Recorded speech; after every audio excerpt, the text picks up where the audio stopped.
ఇక్కడ Tata AI life insurance వాళ్ళది ఒక బెస్ట్ ప్లాన్ అయితే ఎక్స్ప్లెయిన్ చేస్తున్నాను. ఈ ప్లాన్ నేమ్ వచ్చేసి స్మార్ట్ ఇన్కమ్ ప్లస్ అండి. నేను ఇక్కడ 35 ఇయర్స్ ఉండే వ్యక్తికి శాంపుల్ ఇల్లుస్ట్రేషన్స్ అయితే చూపిస్తున్నాను. యాక్చువల్గా ఈ ప్లాన్లో మనకి ప్రీమియం ఎంత పడుతుందంటే 23,409 రూపీస్ అనేది అయితే పడుతుంది. ఇలాగా మనం ఇయర్కి 23,409 రూపీస్ అనేది 12 ఇయర్స్ అయితే పే చేయాలి. ఈ ప్లాన్ ఎలిజిబిలిటీ వచ్చేసి అంటే ఏజ్ లిమిట్ వచ్చేసి 0 to 60 ఇయర్స్ ఎవరైనా తీసుకోవచ్చండి.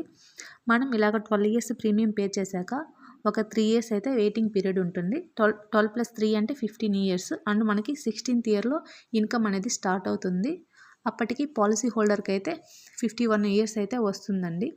అలా 51 ఇయర్స్ నుంచి 35 ఇయర్స్ మనకి ఇయర్లీ ఇన్కమ్ అనేది వస్తుంది.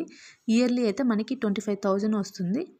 అంటే 50 + ఒక 35 అంటే మనకి 85 ఇయర్స్ వరకు ఇయర్లీ ఇన్కమ్ అయితే వస్తుంది రెగ్యులర్ ఇన్కమ్ కింద. అలాగే దీంట్లో ఒక అద్భుతమైన రైడర్ అయితే ఉందండి.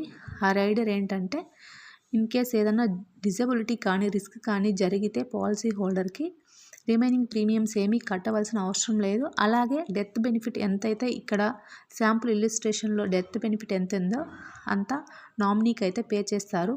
ఫర్ ఎగ్జాంపుల్ రిస్క్ అనేది 5th ఇయర్లో జరిగిందంటే రిమైనింగ్ 7 ఇయర్స్ ప్రీమియం అయితే పే చేయని అవసరం లేదు.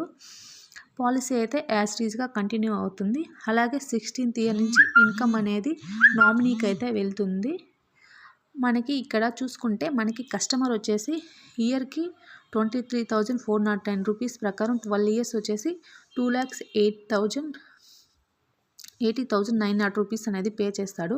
కస్టమర్కి వచ్చేసి బెనిఫిట్ ఎంత వస్తుందంటే 10,55,400 అనేది అయితే వస్తుంది. ఇది వచ్చేసి లో బడ్జెట్లో చాలా మంచి ప్లాన్ అండి. ఎవరైనా ఇన్సూరెన్స్ తీసుకోవాలని ప్రీమియమ్స్ ఎక్కువ ఉన్నాయని భయపడి అలా ఆగిపోయిండే వాళ్ళకైతే ఈ ప్లాన్ చాలా యూస్ఫుల్ అవుతుందండి. మీకు ఇంకా ఫర్దర్గా డీటెయిల్స్ కావాలి అంటే నాకు కమెంట్ అయితే చేయండి. Thank you for watching.